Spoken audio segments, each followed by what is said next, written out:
حضرت اسما بنت ابی بکر رضی اللہ تعالی عنہ فرمانے لگی اگر میں سچ بتاتی ہوں کہ حضور غار ثور میں ہے تو معیار یہ ہے کہ یہ وفا کے خلاف ہے، اور اگر میں جھوٹ بولتی ہوں تو میرا دین مجھے اجازت نہیں دیتا۔ جناب اسما کھڑی ہے چوک میں، جوانوں یہ ہے جوانی، یہ ہے وقار کہ انسان اپنے کردار پر داغ نہ لگنے دے اور وہ معیار کے ساتھ میدان میں کھڑا رہے۔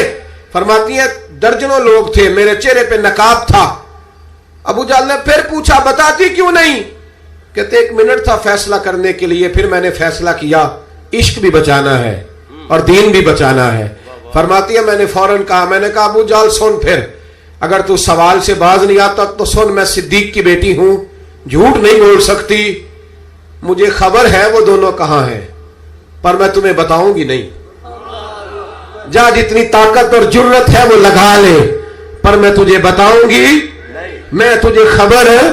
اقبال بولے، کہنے لگے جب عشق سکھاتا ہے آداب خود آگاہی، پھر کھلتے ہیں غلاموں پر اسرار شہنشاہی۔ اتنا بڑا جملہ کہہ دیا، یہ وہی ہے کہ قوت عشق سے ہر پست کو بالا کر دے، دہر میں اسم محمد سے اجالا کر دے۔ کہا مجھے پتہ ہے کہاں ہے، پر میں تمہیں بتاؤں گی نہیں۔ اب اتنے بڑے بازار میں اتنے بڑے چودھری کو، اتنے بڑے سیٹ کو لاجواب نہیں بتاتی میں؟ تو بزدل لوگ ہوتے ہیں، پھر جب دلیل ختم ہوتی ہے تو جھگڑا کرتے ہیں۔ ابو جہل نے ایک تھپڑ مارا۔ جناب اسما کہتی ہیں یہ سردار کا گھر تھا، کبھی کسی کی طاقت نہیں ہوئی تھی، پر یہ تھپڑ بھی میں نے نبی کے نام پہ کھایا۔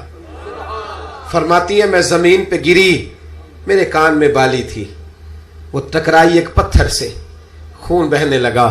لوگوں نے ابو جہل کو پکڑا، حیا کر، بچیوں کے اور عورتوں کے منہ لگتا ہے اسے لے گئے۔ فرماتی ہے میں اسی طرح اٹھی، اٹھ کے میں نے چہرے پر پھر سے کپڑا لپیٹا، خون کو چھپایا اور پھر روٹی پکانے لگی۔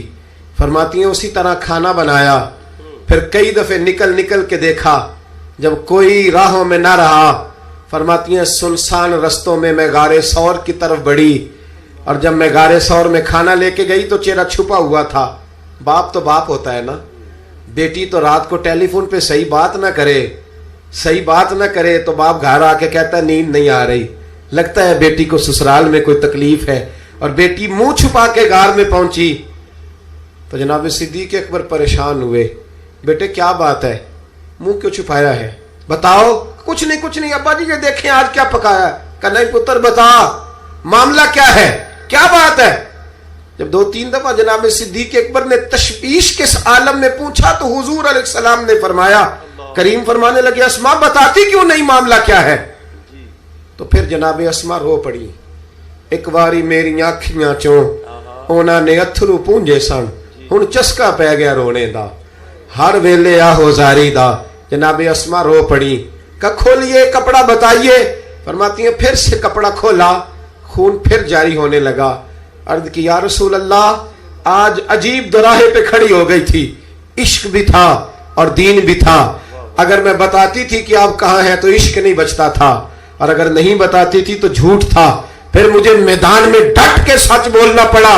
آج میں نے سچ کے لیے یہ مار کھائی ہے، سچ کے لیے تھپڑ کھایا ہے، سچ کے لیے زمین پہ گری ہوں، اس لیے کہ میں صادق اور امین نبی کا کلمہ پڑھنے والی ہوں۔